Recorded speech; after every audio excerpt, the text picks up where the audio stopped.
The first warning came as a ripple of quantum distortion across deep space monitoring systems. Advanced sensors, developed through decades of meticulous research, detected an anomaly that sent immediate alerts cascading through Earth's global defense network. Something massive was approaching, something that didn't conform to any known galactic transit signatures. Commander Elena Rodriguez studied the holographic display, her fingers tracing the complex web of incoming data streams. Years of training had prepared her for potential first contact scenarios, but nothing could have truly readied humanity for what was about to unfold. The quantum anomaly resolved into something more terrifying with each passing moment. A massive invasion fleet that dwarfed anything previously imagined. Orbital tracking stations went into immediate high alert. The Vordaxian ships were unlike anything humanity had encountered before. Biomechanical constructs that seemed to blur the line between living organisms and technological marvels.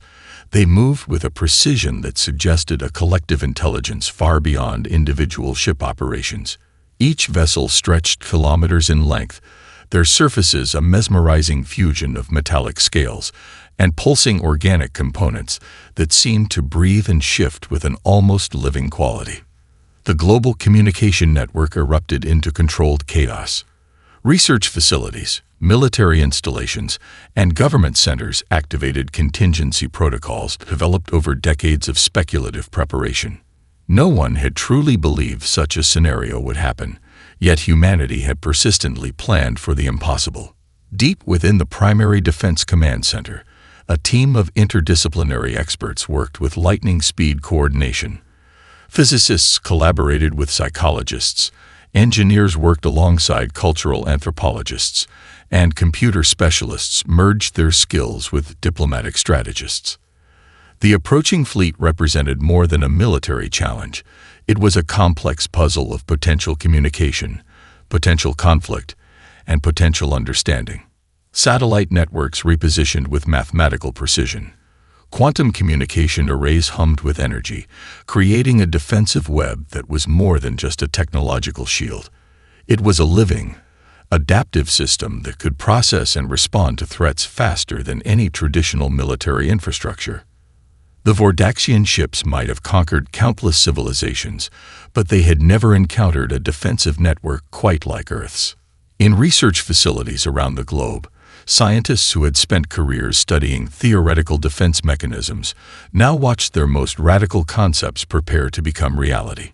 Decades of work studying alien communication patterns, developing adaptive neural networks, and exploring the boundaries of human potential were about to be tested in the most extreme circumstances imaginable.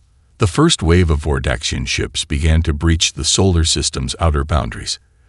Each vessel carried the collective memory of worlds conquered, civilizations subjugated, and resistance crushed. Their technological superiority had become a form of cultural certainty, an unquestioned belief in their ultimate dominance. They were about to discover how wrong they could be. Orbital monitoring stations captured the initial approach. The ships moved with a choreographed precision that suggested a singular intelligence controlling multiple units.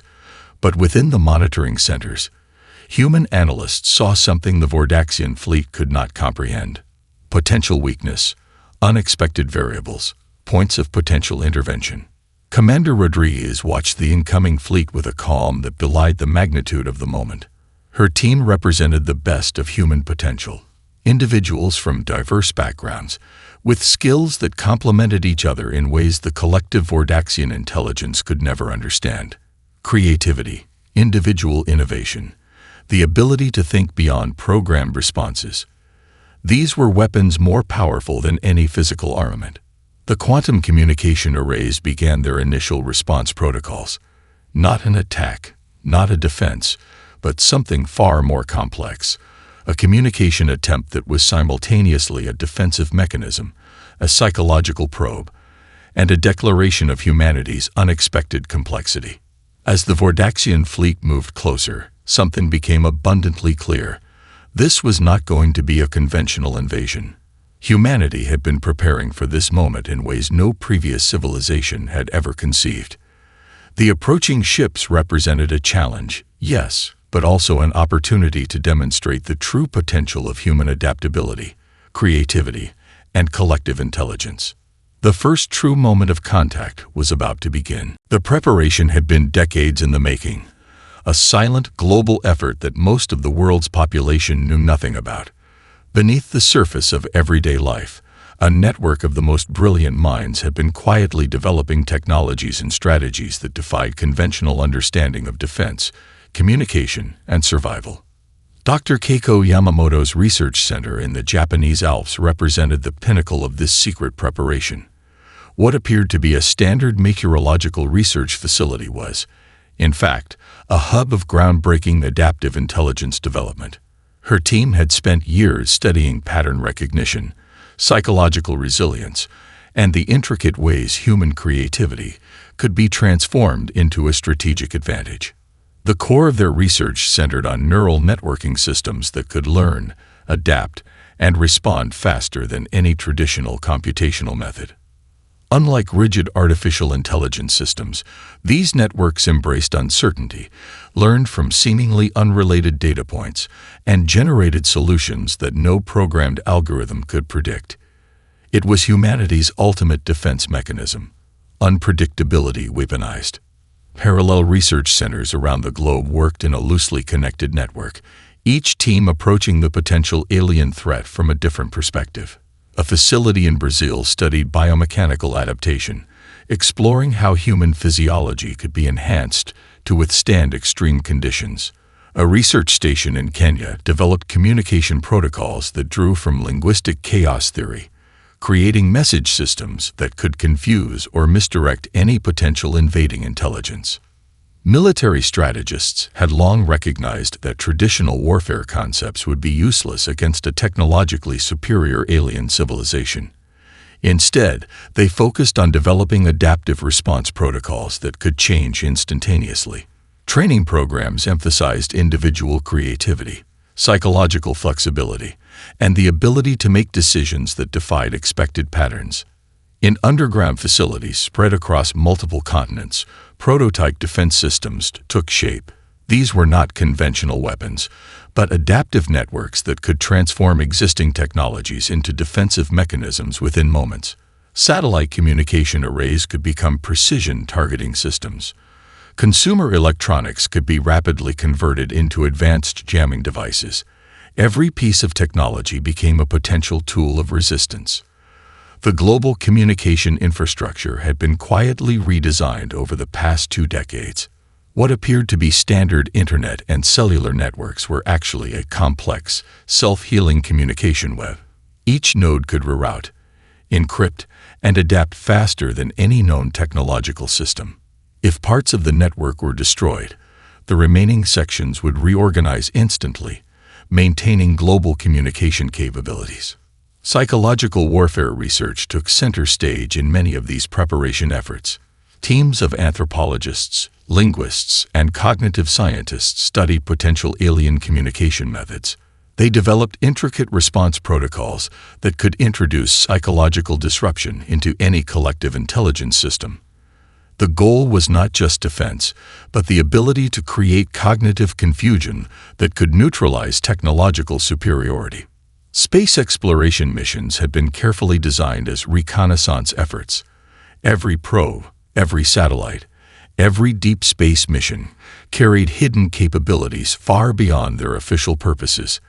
These were not just scientific instruments, but potential defensive nodes in a global protection network.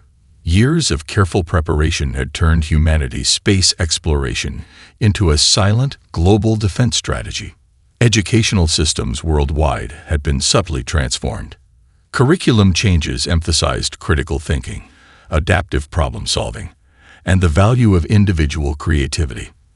An entire generation had been raised to think beyond established patterns, to see challenges as opportunities for innovative solutions. This was perhaps the most powerful weapon humanity had developed. The most advanced research remained classified, known only to a select group of international experts. Quantum entanglement communication systems that could potentially exist in multiple states simultaneously. Adaptive neural networks that could learn and respond faster than any known computational method. technologies that blurred the line between scientific possibility and what most would consider pure science fiction. As the Vordaxian fleet approached, these preparation efforts began to converge. Research centers activated long-prepared protocols. Communication networks shifted into their adaptive modes. Defense systems that had been theoretical exercises now prepared for their ultimate test. Humanity was about to demonstrate that true strength was not about superior technology, but about the ability to adapt, to innovate, and to transform challenges into opportunities. The invasion would become the moment humanity had been silently, meticulously preparing for. Not with fear, but with a calm certainty that their greatest weapon was something no technological system could ever fully comprehend: the boundless potential of human creativity. The first true communication attempt caught the Vordaxian fleet completely off guard. Instead of traditional military signals or defensive transmissions, they received a burst of pure human creativity, a complex mathematical symphony that was simultaneously a message, a weapon, and an impossible-to-decode communication protocol. Dr. Samira Patel watched the initial transmission with a mixture of scientific curiosity and carefully controlled excitement. Her team at the Global Communication Research Center had spent years developing what they called cognitive disruptive frequencies, communication methods designed to challenge any form of collective intelligence. The transmission was more than a simple message. It was a carefully crafted psychological intervention. The signal began with a series of fractal patterns derived from human artistic expressions, mathematical representations of musical compositions intertwined with abstract visual representations that seemed to change and morph with each millisecond. Embedded within these patterns were layers of information so complex that they defied traditional decryption methods. Vordaxian communication systems, built on rigid algorithmic processing, began to falter. The incoming transmission wasn't just data. It was a living, breathing entity of information that challenged every computational assumption. Where their systems expected linear patterns, they encountered recursive loops of creativity that seemed to defy the very laws of informational transfer. Music played a critical role in the transmission. Researchers had discovered that complex musical compositions could introduce cognitive disruptions in highly structured intelligent systems. The transmission included carefully selected pieces that represented the breadth of human emotional and creative expression. Classical symphonies merged with experimental jazz, mathematical representations of indigenous musical traditions, and algorithmically generated sound patterns that pushed the boundaries of auditory perception. Visual components of the transmission were equally complex. Abstract art, mathematical visualizations, and dynamically generated imagery created a sensory experience that was almost impossible to process through traditional computational methods. Each image contained multiple layers of meaning, with embedded information that could be interpreted differently depending on the perspective of the viewer. The linguistic team had prepared something truly extraordinary. Instead of attempting direct translation, they created a communication method that was itself a form of cognitive challenge. Fragments of languages from across human history were woven together, ancient poetry mixed with mathematical equations, technical specifications blended with mythological narratives. The result was a communication method that was simultaneously a message, a puzzle, and a psychological test. Psychological warfare experts had long theorized about the potential of creativity as a defensive mechanism. The Vordaxian collective intelligence relied on predictable pattern recognition, systematic information processing, and hierarchical decision-making. Human creativity represented the exact opposite, a method of thinking that could generate solutions from seemingly unrelated concepts, that embraced uncertainty, and that found strength in individual variation. The transmission continued, wave after wave of information that defied conventional understanding. Scientific data merged with artistic expression. Mathematical models transformed into musical compositions. Historical narratives became visual representations that shifted and changed with each moment of observation. It was a communication method that was itself a form of resistance. Research teams around the globe monitored the transmission's impact. Initial reports suggested that the Vordaxian communication systems were experiencing unprecedented challenges. Their collective intelligence, so adept at processing straightforward informational inputs, found itself confronted with a form of communication that existed in multiple states simultaneously. Dr. Patel's team had prepared for multiple potential outcomes, but the actual results exceeded their most optimistic projections. The transmission wasn't just disrupting the Vordaxian communication systems. It was introducing a form of cognitive chaos that challenged their entire understanding of information processing. As the first wave of the transmission completed its cycle, something remarkable happened. The Vordaxian fleet's coordinated movements began to show signs of disruption. Subtle at first, then increasingly apparent. Their previously precise formations started to fragment, to lose their rigid mathematical certainty. Humanity had discovered its most powerful weapon, the ability to transform creativity itself into a form of defensive strategy. The invasion was about to become something no one, human or Vordaxian, could have predicted. The global workshop of human innovation sprang into action with a speed and creativity that defied conventional understanding of technological adaptation.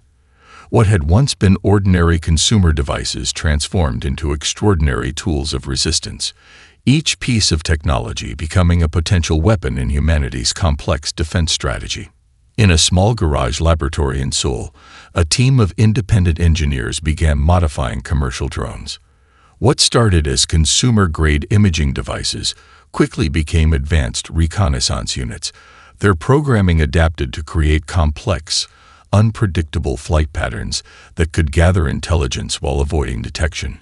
Each drone became a node in a living, breathing information network that could reconfigure itself instantaneously. Satellite communication arrays underwent the most dramatic transformation. Telecommunication networks that had previously carried phone calls and internet data now became precision targeting systems with capabilities that surprised even their creators. Researchers had developed adaptive algorithms that could turn passive communication infrastructure into an active defense mechanism within moments. Manufacturing centers around the globe shifted their production with remarkable speed. 3D printing facilities that had once produced consumer goods now created specialized components for defensive systems. Consumer electronics factories retooled their production lines, creating adaptive communication devices that could change their functionality in milliseconds. The most remarkable developments came from unexpected sources. A group of university students in Brazil discovered a method to use household wireless networks as a distributed computing system capable of processing complex defensive algorithms. Their breakthrough allowed millions of personal devices to work together, creating a global neural network that could respond to threats faster than any centralized system. Transportation networks became part of the defensive strategy. Smart vehicles modified their internal systems to become mobile communication relays and sensor platforms. Public transportation systems in major cities transformed into potential mobile command centers, their routing systems capable of adapting to provide critical infrastructure support during the invasion. Power grids underwent a complete reimagining. Engineers had developed adaptive power distribution systems that could instantly redirect energy, create localized microgrids, and protect critical infrastructure. What the Vordaxian fleet would encounter was not a vulnerable energy network, but a living, adaptive power ecosystem that could heal and redirect itself faster than any attack could compromise it. Medical technology provided unexpected advantages. Research facilities had been developing nanotechnological solutions that could rapidly respond to environmental changes. These technologies, initially designed for medical treatments, now became potential defensive mechanisms capable of adapting to unknown biological or technological threats.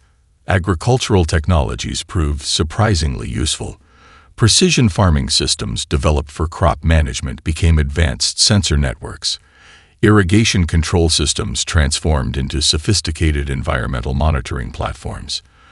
Drone technologies initially created for crop management now provided critical reconnaissance capabilities. Computer networks represented the most complex adaptation.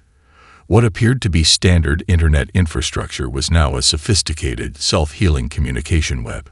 Each node could reroute, encrypt, and adapt faster than any known technological system.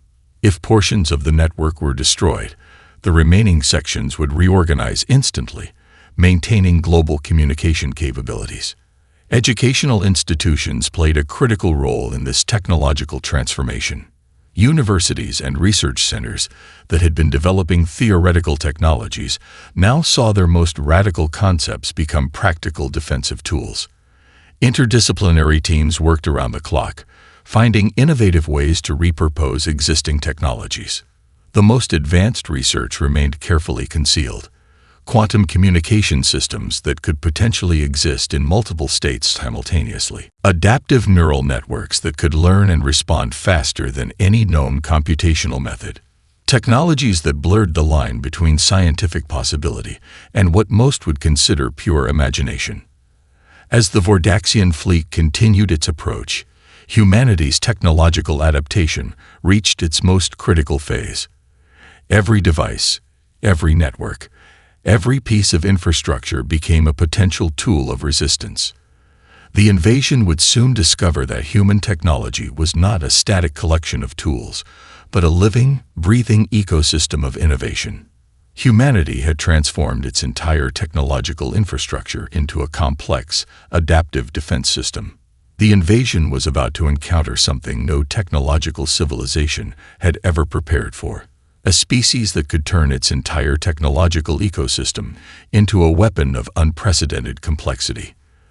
The Quantum Research Facility, nestled in the remote mountains of New Zealand, represented the pinnacle of human scientific innovation. What appeared to be a standard research center was, in fact, the epicenter of a breakthrough that would change the fundamental understanding of communication, defense, and potential reality itself. Dr. Elena Rodriguez stood before a complex array of quantum entanglement generators, her team working with a precision that bordered on orchestral coordination. Years of theoretical research had led to this moment, a method of communication and defense that existed simultaneously across multiple potential realities.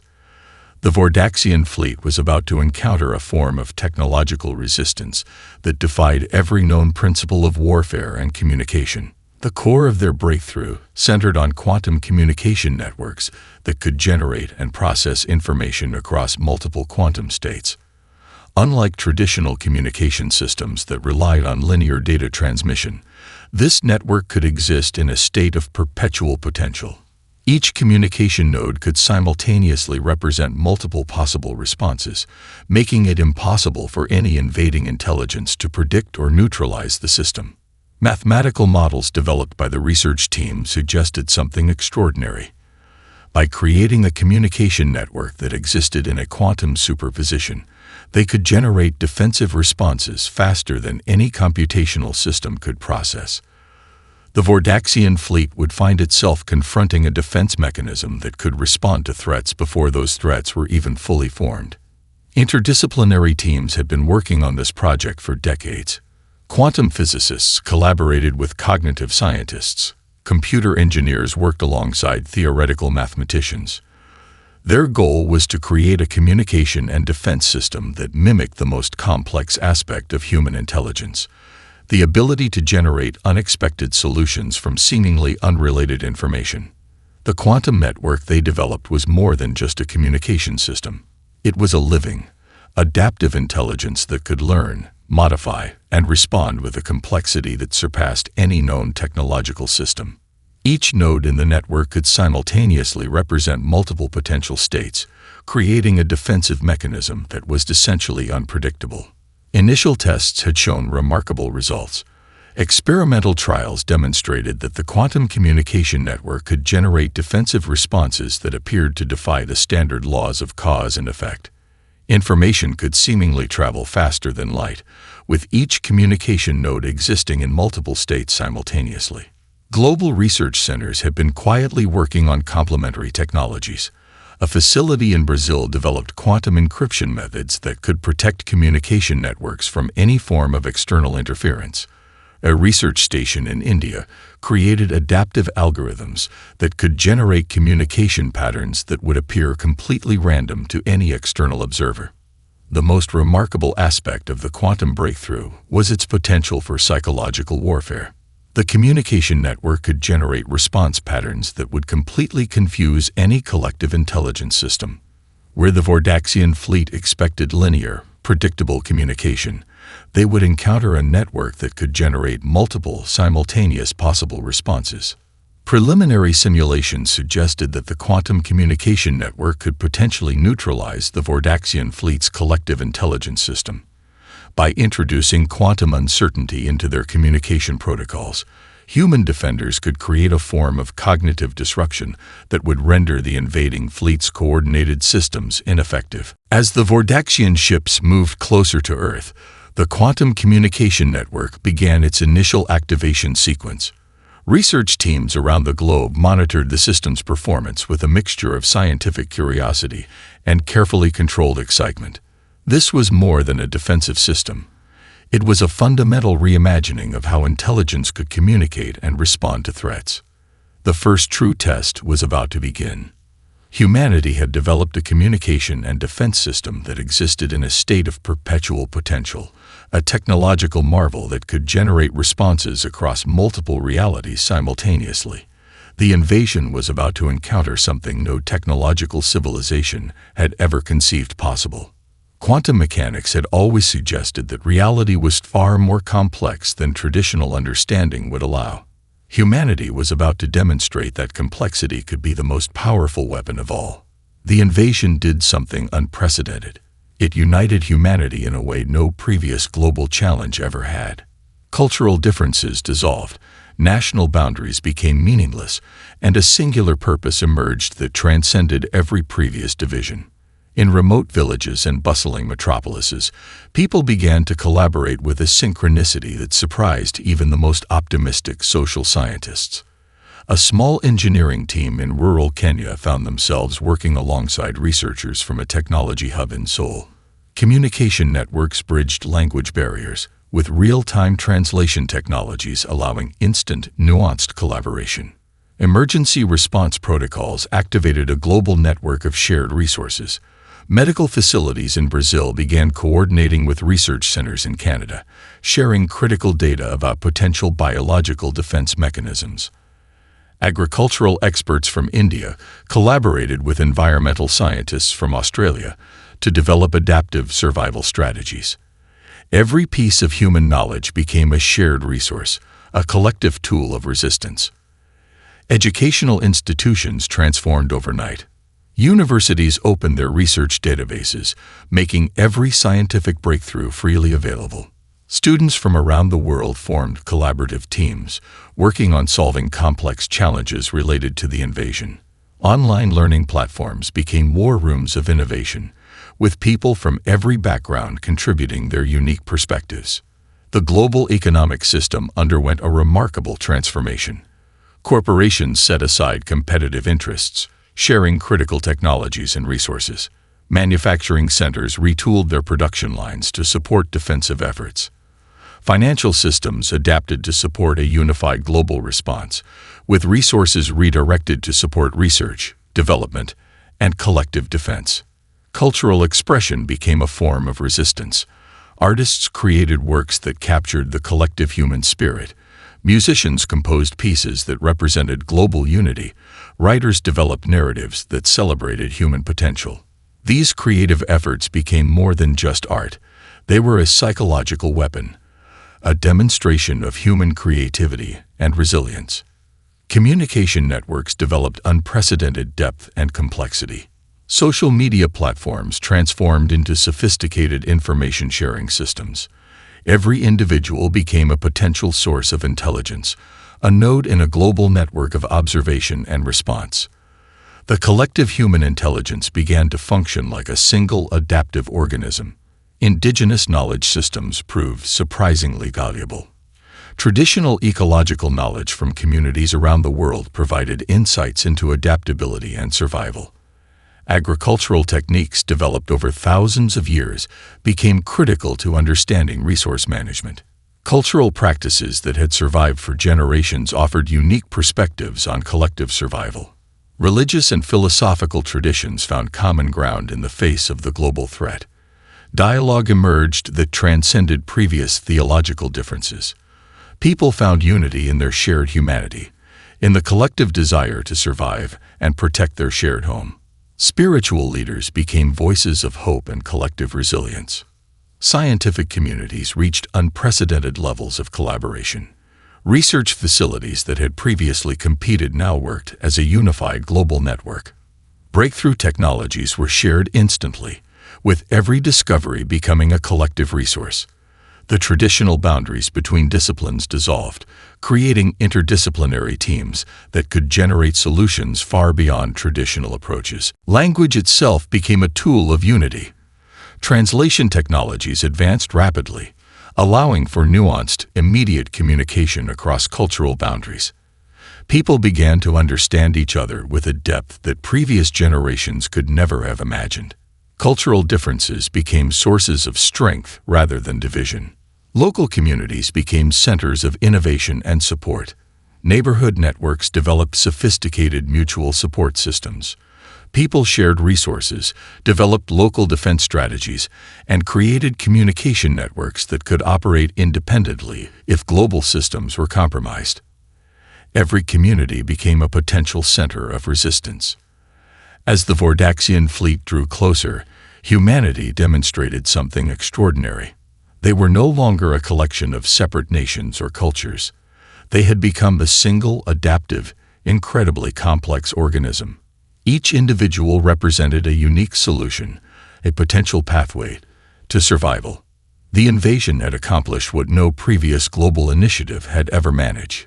It had transformed humanity into a truly unified species, capable of responding to challenges with a complexity and adaptability that defied all previous understanding. Humanity was about to show the universe what true potential looked like. The battle above the Pacific Ocean would become the most significant moment in human history. What began as an apparently hopeless confrontation transformed into a demonstration of humanity's most extraordinary capabilities. The first wave of Vordaxian attack ships descended with mathematical precision, their energy weapons capable of obliterating entire cities in milliseconds. They expected the same systematic surrender they had encountered with countless other civilizations. Instead, they found themselves confronting a defense system that defied every known principle of warfare. Global defense networks activated simultaneously. Satellite systems that had been quietly prepared over decades transformed into a complex, adaptive defense grid. Each individual system could communicate, redirect, and respond faster than the Vordaxian fleet could process. Where the aliens expected linear defensive responses, they encountered a living, breathing network of technological and human intelligence. Quantum communication arrays generated defensive patterns that seemed to exist in multiple realities simultaneously. Defensive systems could predict and neutralize incoming attacks before those attacks were fully formed. The Vordaxian fleet found itself fighting an enemy that could generate solutions faster than their collective intelligence could comprehend. Psychological warfare reached unprecedented levels. The quantum communication networks introduced cognitive disruptions that systematically destabilized the Vordaxian collective intelligence. Complex mathematical patterns, artistic expressions, and linguistic puzzles became weapons more powerful than any physical armament. The invading fleet's communication systems began to fragment, losing their previous perfect coordination. Local defense teams demonstrated extraordinary adaptability. When traditional communication networks were compromised, community-level response teams developed alternative methods of coordination. Improvised communication systems using everything from amateur radio to repurposed consumer electronics created a defense network that was impossible to predict or neutralize.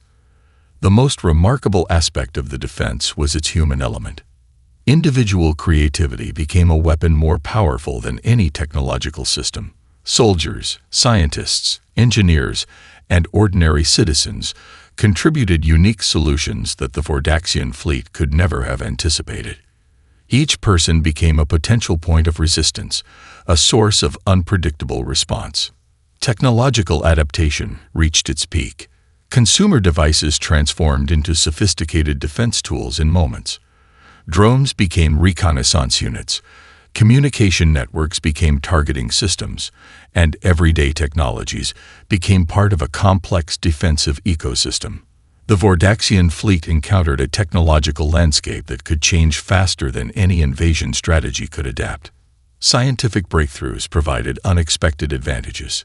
Quantum entanglement communication systems allowed for defensive responses that seemed to defy the laws of physics. Information could be transmitted and processed across multiple potential realities, creating a defense mechanism that was essentially unpredictable. The battle moved beyond traditional understanding of conflict. It became a complex dance of technological and psychological adaptation. Human defenders used every tool at their disposal: scientific knowledge, artistic expression, technological innovation, and pure creative thinking. The Vordaxian fleet found itself confronting an enemy that refused to follow any expected pattern of resistance. Orbital defense systems demonstrated extraordinary capabilities. Satellite networks repositioned themselves with mathematical precision, creating a defensive grid that could absorb and redirect incoming energy attacks. What appeared to be simple communication infrastructure transformed into a complex weapon system that could neutralize threats across multiple spectrums. The most critical moments came as the Vordaxian fleet attempted to concentrate its attack. Instead of a systematic bombardment, they encountered a defense system that could generate multiple possible responses simultaneously. Each attack was met with a solution that existed in a state of quantum potential, making traditional offensive strategies completely ineffective. As the battle progressed, something extraordinary became apparent. The human defense was not just resisting the invasion, it was systematically dismantling the Vordaxian fleet's strategic capabilities. Each defensive response introduced new levels of complexity that the invading intelligence could not comprehend. Supreme Strategist Krell, leader of the Vordaxian invasion force, began to realize the true nature of the challenge. Humanity was not just another civilization to be conquered. They were a species that could transform challenges into opportunities, that could generate solutions from the most unexpected sources. The turning point had arrived. Humanity was about to demonstrate to the universe that true strength was not about technological superiority, but about the ability to adapt, to innovate, and to transform challenges into moments of unprecedented potential. The aftermath of the invasion transformed human civilization in ways no one could have anticipated. What had begun as a potential extinction event became the moment humanity announced its arrival on the galactic stage. Not as a conquered species, but as a force to be recognized, respected, and understood. Diplomatic missions began almost immediately after the Vordaxian fleet's retreat. Representatives from countless alien civilizations approached Earth with a mixture of caution, respect, and genuine curiosity. The traditional power dynamics of galactic politics had been fundamentally altered.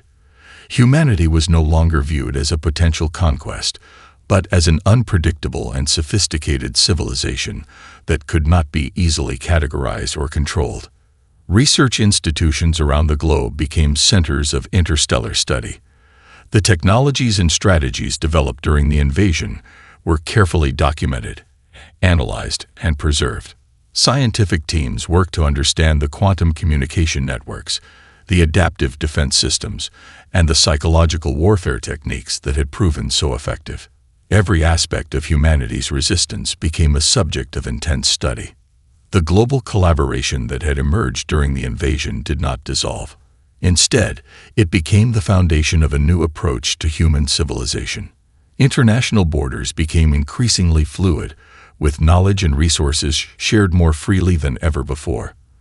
The shared experience of resistance had created a global culture that valued innovation, adaptability, and collective problem-solving.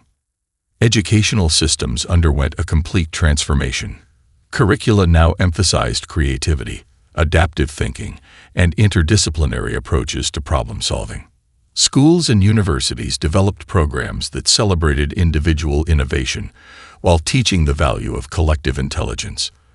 The next generation was being prepared to face challenges that extended far beyond planetary boundaries. Technological development accelerated at an unprecedented rate. The quantum communication technologies developed during the invasion became the foundation for new fields of scientific research. Medical technologies advanced rapidly, drawing from the adaptive systems that had been crucial to human survival. Communication technologies became more sophisticated, allowing for unprecedented levels of global and potentially interstellar cooperation. Cultural expression reached new heights of complexity and significance. Artists, musicians, and writers explored the implications of the invasion, creating works that celebrated human potential. Museums developed exhibitions that documented the invasion, turning the most challenging moment in human history into a testament to human creativity and resilience. Diplomatic relations with other alien civilizations developed in unexpected ways. Humanity became known as the civilization that could not be predicted, that could generate solutions from the most unexpected sources. Diplomatic teams included not just political representatives, but scientists, artists, philosophers, and experts from diverse backgrounds. The scientific community experienced a renaissance of interdisciplinary collaboration. Research facilities that had previously been separated by disciplinary boundaries now worked together with unprecedented openness. Breakthroughs in one field quickly found applications in others, creating a rapid cycle of innovation and discovery. Economic systems transformed to support this new global perspective. Corporations began to value adaptability and creative problem-solving over traditional metrics of success. Investment shifted towards technologies and approaches that could generate innovative solutions to complex challenges. The global economy became more fluid, more collaborative, and more focused on collective potential. Psychological research took center stage in understanding human potential. The invasion had demonstrated the extraordinary capabilities of human creativity, adaptability, and collective intelligence.